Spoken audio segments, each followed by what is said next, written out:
It says 7:30. It does. You good with the mics? All right, good evening. I will call to order the Township of Hampton Council agenda meeting for Wednesday, August 14th. And we will start with the pledge. Allegiance to the flag of the United States of America and to the republic for which it stands, one nation, under God, indivisible, with liberty and justice for all. Roll call, please. Ms. Blackburn? Present? Ms. Fritsch? Present. Mr. Midgley? Present. Mr. Sholey? Present. Dr. Johnson? Present. Mr. Speakman? Mr. Speakman is excused from this evening's meeting. All right, administration, please.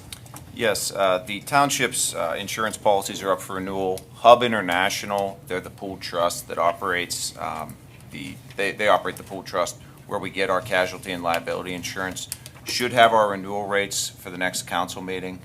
The one thing about these pool trusts, the longer you're in them, hypothetically speaking, the more dividends you get back should you not have claims. The major components of the insurance that we have are general liability, automotive, public officials, police professional, and cyber security ransomware insurance. Just to give you a heads up, in talking with our representatives from Hub, I would expect our premiums to rise a few $1,000s, mainly based on the value of equipment they're insuring.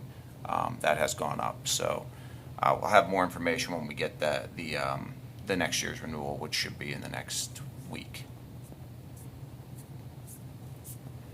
Anyone have any questions? All right, next item, please. Okay, the 2025 minimum municipal obligation for our 3 pension plans. On an annual basis, the township's required under state law to calculate the minimum contribution, the minimum municipal obligation, or MMO, it has to make to its pension plans for the coming year. In this case, that'd be 2025. We currently have 3 pension plans. The police pension plan, which is a standard defined benefit pension plan that you would see in pretty much every community in Western Pennsylvania that has a police department. The general employees pension plan, that's a defined benefit plan for all non-police union employees and full-time administrative employees hired prior to 2013. And then the general employees defined contribution plan, that's a 401k style defined contribution plan for all non-police union employees and full-time administrative employees hired after 2013. The MMO for all these 3 plans for 2025 is projected to be $732,520. These amounts offset. We get state aid for pension. We're actually going to get it next month. We'll take action to allocate it that we receive each year. Just a point of comparison, for our 2024 MMO, it's $655,223, and we project we're going to receive state aid of about $500,000. That gap between the MMO and state aid is made up by the township. Enclosed with your packets were the MMOs for these three plans, as well as a breakdown of the MMOs from 2022 to 2025. I'm open to any questions you may have or feedback you may have. I have a technical question maybe Go for ahead. Jerry. For the police pension, there's a funding adjustment. What is that? It's like Part C under the MMO. And I can... You know, I can let Rob have the evening off to spend Yeah, I it with can his wait. family, and now I'm regretting it. I'm just curious. No, hold it's on. not urgent. Not the first MMO I've actually looked at, so I should be able to get you that. You know what? I'll tell you what, I'll have you an answer for the next council Sure. meeting at the That's latest. fine. All right? Thanks. It's probably to do, if I were to guess, it probably has as much to do with return in the market over that period of time, but I'll get you an answer. All right, anyone else have any questions? All right, next item then, please. Just a heads up, as a result of the renovations to this building, which should begin to take place hopefully mid to late September, we're going to actually be relocating both of our council meetings up to the Community Recreation Center.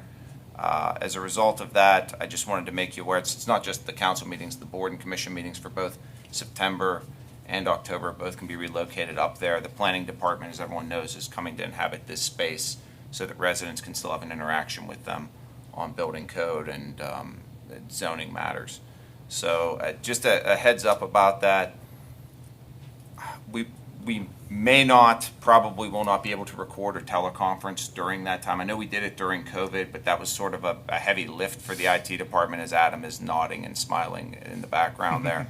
I just can't guarantee that for those months, council members who are not present physically are going to be able to teleconference in. So, And that's all meetings for 2 months? yes. Okay. Yeah, both the agenda and regular meetings for September and October, yes. And will you remind us in our packets? Yes. I will And I will send you. still come here and I will. I'll drive send over you a to- text reminding you. Yes. Note on the front door. Yeah. Yes. So if anyone is going to end up being absent for any of those meetings, please give us a decent heads up. But it sounds like, Adam, we won't really be able to do anything about it. He's shrugging. I may. We'll see. I'll have to look. Okay. Well, we'll figure it out if we can when that happens. All right, anything else for administration? No. Public safety, please. I would prefer the first item for the school resource officer agreement to Mr. Jarosky, who worked on that. Yeah, actually, it does come back to me, I guess. Over the past several months, the school district superintendent, myself, Chief Valakovich, and our respective solicitors, GTN Law for us and GRB for the school district, been working to draft a formal MOU, Memorandum of Understanding, on the school resource officer program. This just, again, it just puts into writing what is the current practice for the most part. The MOU, before you use the product of this work, it outlines the appointments and duties of the school resource officer, rights and responsibilities of the district and township, and the funding for the position. The funding component's truly the one thing where you're going to see a change. As a practical matter, as Tom can attest, the SRO is in the school district 9 months of the year, and then they're in the patrol division the remaining 3 months of the year. Previously, the township and school district split the cost of the 9 months the SRO is in the district. As part of the budget for this year, I know there was a lot of discussion on the school district taking on the full cost of the 9 months. That was what was adopted in the budget. And the district has agreed to absorb that full 9-month cost. I give a lot of credit to them for taking on that, and just in the interest of fairness with the township and the fact that that officer is in this district that whole time. The MOU's already been passed by the school board by unanimous vote. That was just recently. There is a self-renewing clause in it, which I would anticipate to go on until forever or some major change happens in this program. But that's pretty much what's before you, recommended for approval. It didn't actually look like it was written like an evergreen. Like a annual renewal. It looked like it Yeah. was like good for like 1 year and that was it. 1 year, unless one of the parties raises an objection to it, then it self-renews. I believe it's 45 days or something like that. Okay. They have, so, yeah. I thought it was good, actually. Thank you. Yeah, and it does include provisions for severability, indemnification, all the things that make the lawyers very happy, so thank you, GTN. I do like that. Yeah. Agree. I mean, in when I looked over this, I had a couple concerns, and just in layman's terms, I was glad to see that it states things outright that says, like, he will not perform lunch duty and things of that nature, because it's Yeah. easily for them to get swept into things that they shouldn't be doing. So I like that. The split, is that just a salary split, or are there benefits? That's included? everything. That's There's all the in there benefits, as well? that's pension, Perfect. that's Okay. disability, workers' comp, Great. healthcare, everything. Okay, thank you. Yeah, and Tom can attest to us not wanting the SRO to be administering school discipline. Right. That is correct. Yeah. I think that was well stated and protects both the officer and the school district. Yeah. All right, any other questions? All right, I'm done now. next item then, Chief, please. Okay. As council's aware, I asked for permission to create a sergeant's eligibility list. We created that list through the process of the oral interviews and the testing process outlined in the new Township Ordinance 868. Before you, you have the list of the rankings and the scores of each officer that was able to take and participate in the testing process. And I would ask the council certify this list at their next council meeting. And this list would be good from 12 months from the date of the ratification of it or certification. Anyone have any questions? So after the 12 months expires, we would redo the list for new scores? We would redo the list, yes, that's correct.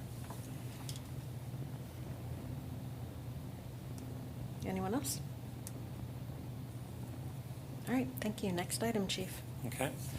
Should council choose to certify that list, then my next item would be that I am asking for the position of sergeant to be filled with Patrolman Bill Gailey. In the upcoming year, in 2025, we will lose 2 senior officers, one being Sergeant Halley. We've also done some restructuring in the department on a temporary basis, which has created a void on one of the shifts with supervision. So I would ask that council allow me to promote Officer Bill Gailey to the rank of sergeant at their next council meeting to fill that void and for the anticipated retirement of Sergeant Halley. So how many sergeants will we have after Sergeant Halley Okay. retires? So we carried 5 sergeants before Sergeant Karsop passed away. So we're back down to 4. This would put us back to 5 on a temporary level until we can restabilize the department based on the investigations division of the department, along with the anticipated retirement of Sergeant Halley, which should be in June. Okay, thank you. So we would maintain 4 after that period. We would get back down to 4. Okay. Anyone have any additional questions? And then just for 4 is what you would like. 4 is what we've always carried, yes. So, and 4 is by contract, actually. It corresponds to the number of squads they have in the patrol division. Right, that's correct. Yeah.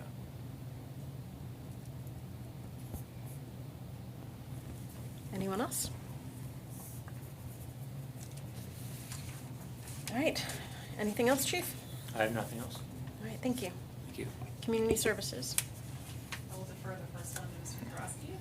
Yeah, the 2024 capital improvement program included an allotment of $400,000 for the resurfacing of the tennis courts, which you can all see is going on as we speak. Our initial plan for that was to try to leave all the fencing in place, including, the fencing around the sides, which you see is still in place, as well as the fencing in the middle that divides the courts. When Vasco Sports Paving, who was awarded the contract to resurface the courts, was out there shooting for the crown and the existing grade of the courts, what they found is the crown was off and the grade was, if the middle fence was not removed, the grade would be very inconsistent around the edges. It's still going to be somewhat inconsistent, but especially in the middle, it's going to be far less. What they recommended at the time was to remove the existing fence in the middle, install new fence posts, and reuse the actual fence wire. They actually thought the fence was in good enough condition that it could have been maintained if we didn't have to regrade the courts and look at the crown. The change order before you is $7,280. Just as for some perspective here, we've already awarded contracts of about $352,000. If this is incorporated, this change order, you'd still be $40,000 less than what was budgeted for the project. It's been reviewed by Gateway Engineers and myself, and we feel the price is fair. So I'd be recommending that for approval. Any questions? All right, thank you. Next item. Thank you. Good evening. Back in June, I brought before you a request to reallocate funds. Instead of purchasing a heated asphalt box, we wanted to purchase the storage building down in the stockyard, which they just completed this afternoon, and also a hydro seeder. The hydro seeder, they feel, will save time and money whenever we have to do larger projects to seed properties. And we have been renting one for the last 3 months. The foremen they like the one that we have been renting, and they're very confident that it will serve us well. The company that we are renting it from, they offered to credit the 3 months that we rented it towards the purchase price. So at this time, I'm requesting the purchase of the hydro seeder through the Capital Improvements Fund at a not-to-exceed cost of $20,054. So that'll be at the regular meeting for your consideration. Thank you. Any Thank you. questions? How often do we use a hydro seeder? We have been using it a lot this summer. We have hydroseeded the one side of the, well, a lot of the pond and the park. And we've used it out on a couple properties that we've been doing stormwater. The backfilling, after paving programs, we do backfill work, and we'll probably use it if there's larger areas on a property that we need to use it for. So it was like, $1,600 a month roughly in Yes. rent, something like that? Mhm.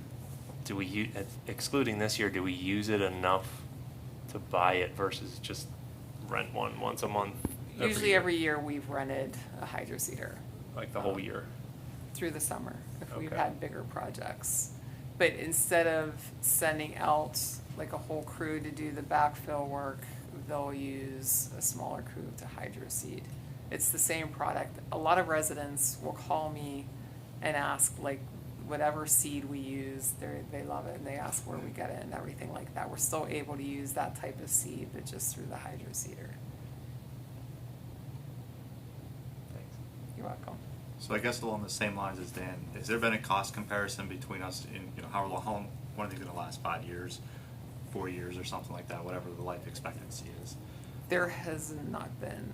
Because I'd be interested to see what we anticipate spending over the next 5 years or so, just kind of look at your history of what we rented versus the $20,000 that we're gonna spend.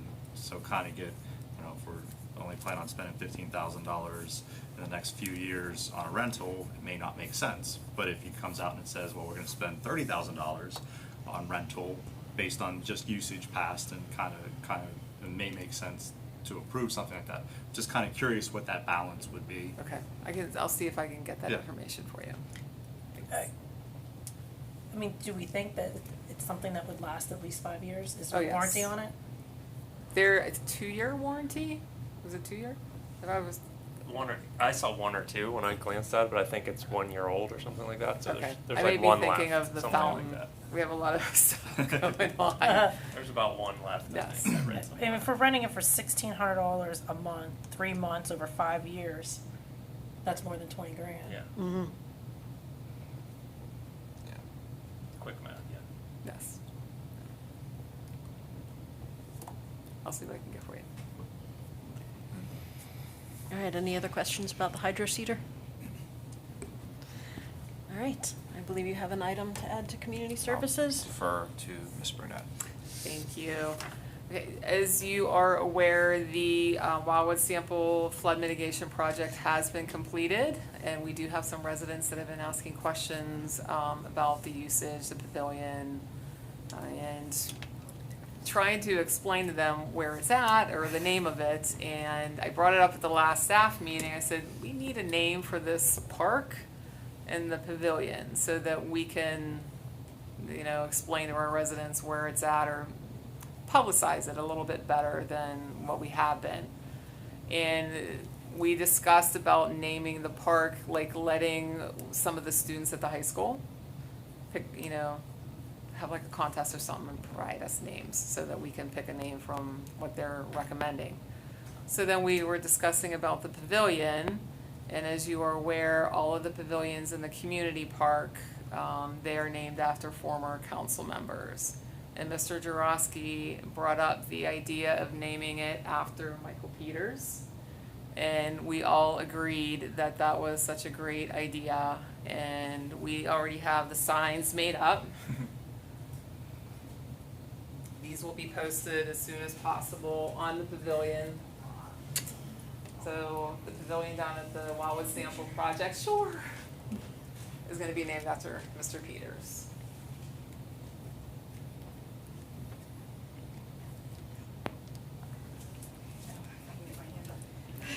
Do you need help, Debbie? You got it? Of course.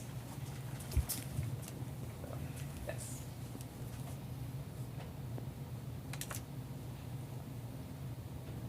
So it's our-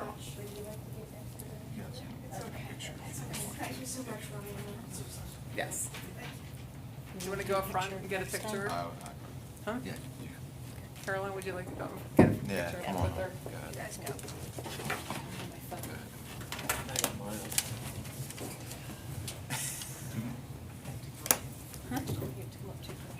Me?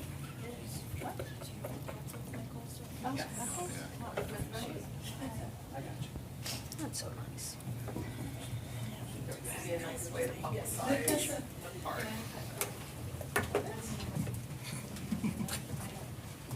Whatever, help find this maybe. Yeah, hide the sign. 1, 2, 3. We'll get one more. Perfect.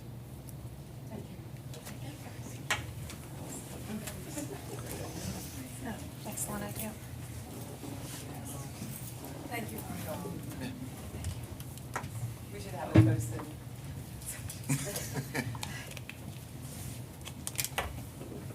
We'll get those installed sometime next week.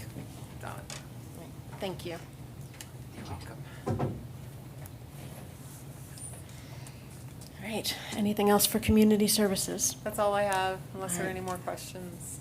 Just real quick, is there a plan for a reservation system for the pavilion? No, at this time, we decided, because it is off-site of this campus, to see how it goes as far as first come, first serve. The pavilion, we thought, is more for the fishermen down there versus like parties up here. Okay. So I they're wasn't act- necessarily worried about the cost or anything, or collecting money from it, just Right. more of, so there's no overlap, so if somebody thinks they're there, they can at least say, I've reserved it. Yes, we're gonna kind of see how it goes. There is already a veterans organization who wants to use it for a fishing tournament down there this fall.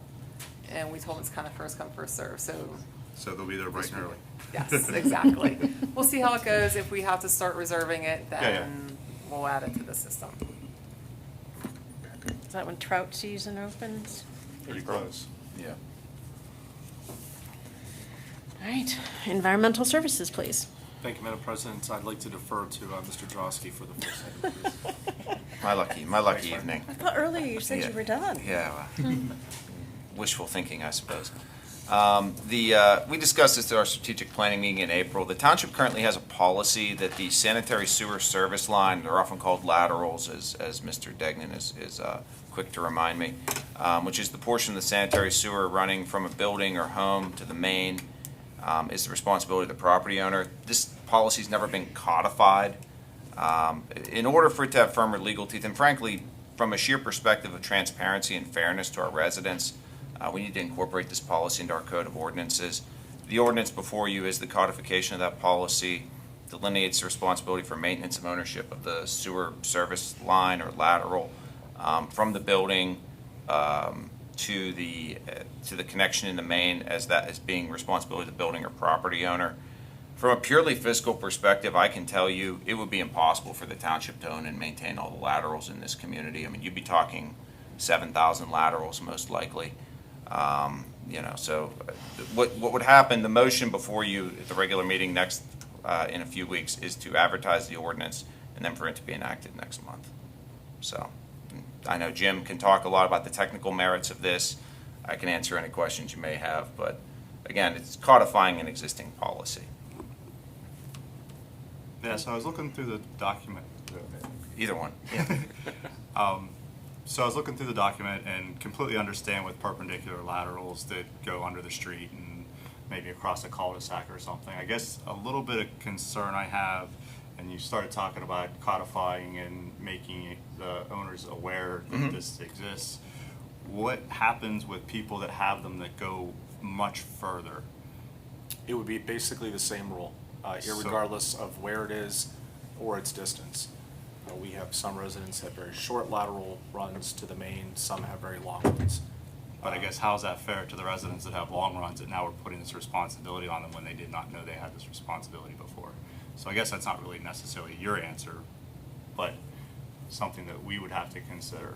And then also, does a private citizen have right-of-way rights? So if it goes across the street and makes a left and goes across other people's properties to get to the tie-in point, It would be no different than getting a street opening permit, or, I mean, depending on if you need to do the repairs. I think the one beauty of it is the prevalence of cured-in-place pipe that is now often used to line sewer laterals makes like digging into the road far less prevalent than you would see in the past. I mean, but underground utilities have rights of access and, the ability to get, the ability to get street opening permits currently. And a So private citizen would have the same thing. They can apply for a street opening permit anytime they want. And then across people's properties and. They'd have. If go it's ahead. across somebody's property, they were obligated to obtain an easement agreement with that property owner before that lateral was installed. So if they are crossing other properties, that's a private matter between who owns the lateral and the property that they're crossing. So we're just gonna put that responsibility on the homeowner. You know what, if I may, just to interject, Yeah. it might make you feel a little better. This is more than a Hampton policy, it's actually Pennsylvania state law. But Mr. Jarosky and Mr. Degnan wisely realized that it's not a statute, it's actually case law, which is very hard to show people. So now we're just codifying Pennsylvania law. So I understand your concerns, but we're not imposing anything that the courts of Pennsylvania haven't already imposed. I just wanna make sure what we're proposing is functional for the homeowner to be able Sure. to do what we're asking them to do. Yeah. Not necessarily opposing the idea or philosophy, just that, hey, if this goes across somebody else's property, that the homeowner still has rights to access that so they can fix their sewer line. Right. But, and again, the only reverse side for that, similar to you talk about the longer runs of sewer lateral, I think you look at the fairness to the property owners who are maintaining a shorter run, and then you'd have the township maintaining a long, not you personally, but I mean, like, the resident would want the township to maintain a longer run of sewer that may cost us more to repair than a main in the middle of the street. I mean, that would be my concern, Yeah. is having, it's an issue of fairness to all property owners. I understand what you're saying, but the other side to it is And maybe- having someone with a shorter run take it over. That's, I'm- yeah. Oh, no, it's a fair question. I'm not disputing Yeah. that. I'm And just. they already have the easement, you know what I mean? Yeah. If you're on somebody else's property, that's already done. Yeah, Hopefully. you'd love to think that, yes. And maybe I'm Go confused, ahead. but I like examples. So if I bought 10 acres, let's say, in Hampton Township and build a house and I need to connect sewer, You're talking about a new home building Yeah. to connect. for example, Yeah, would okay. the township be putting in my line? No, I would. So I would Yeah. assume Absolutely. that's mine. Yeah, and that Even includes though- easement agreements. That's one of the Right. things, since I've been here, we absolutely make sure that we have in hand before a permit is issued, to make sure those easements are recorded at the county courthouse, to make sure we have something tangible here in our street files. So what we're saying is this isn't called out explicitly, but it's policy, it's practice, it's Case law. common. And it's enforceable in court using Okay, case I law. was a little Yeah. confused. The one thing I like about putting it in codifying That makes something sense. like this is, E-code is something that's available online for any resident to explore the codes and rules of the township. It's accessible, it's transparent. If it's in there, it just makes it easier. Yeah. Yeah. Absolutely. No, I just know there's a lot of houses in Hampton that were here before the sewer system. Yeah. So as a matter of convenience, the sewer system came so far, and then the homeowners elected to Yep. go from their house to the sewer system, which would be long laterals. Mhm. Anyone else have any questions? I'm stuck on this. So when they did Go ahead. that, see, your point, did the township pay to connect them? I don't know. Isn't that where the tap-in fee comes in? The tap-in fee is for capacity collection and physical tie-in. That's what the tap-in fee is for. Yeah. It's the overall infrastructure that we already have, and what was started in 1970, 1971. But those specific questions, I'm not sure. Yeah. That was before I was We're born. going way back. Yeah.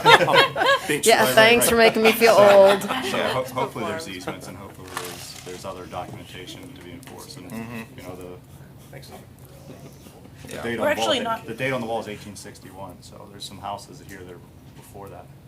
In most of those homes, most of those developments that had package plant systems back in the 40s, 50s, and 60s, those systems all had their laterals connected to a main, either running through the property or out toward the roadway. So even back then, they had those easement agreements because that was their system versus what was overall the development's responsibility. So.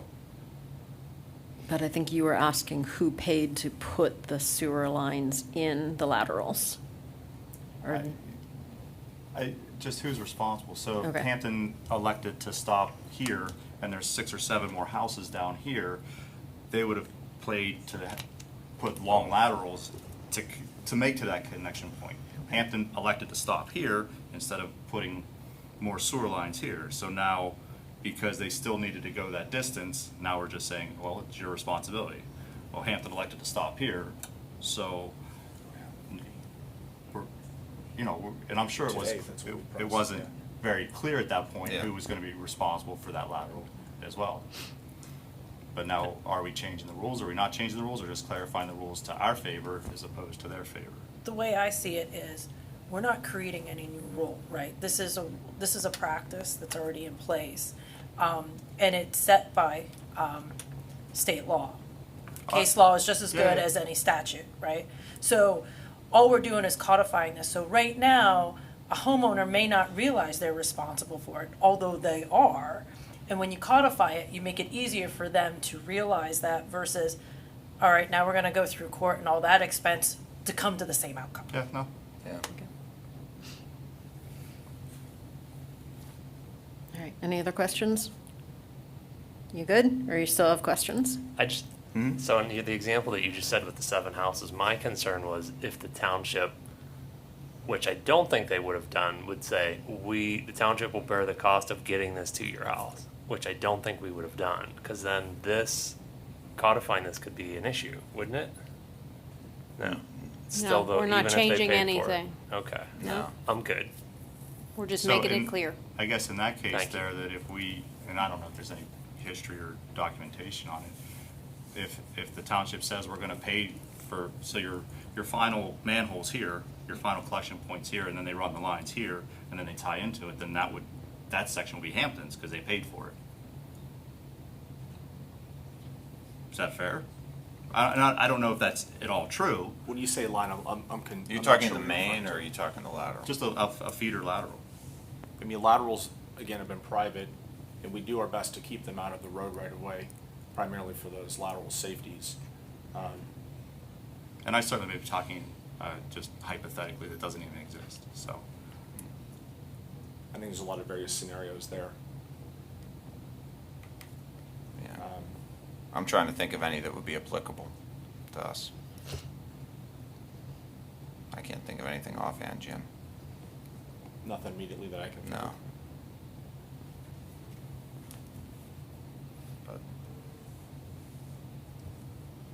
But we can talk it over more, and Oh, yeah. we can, yeah. All right, any other questions for now? Oh,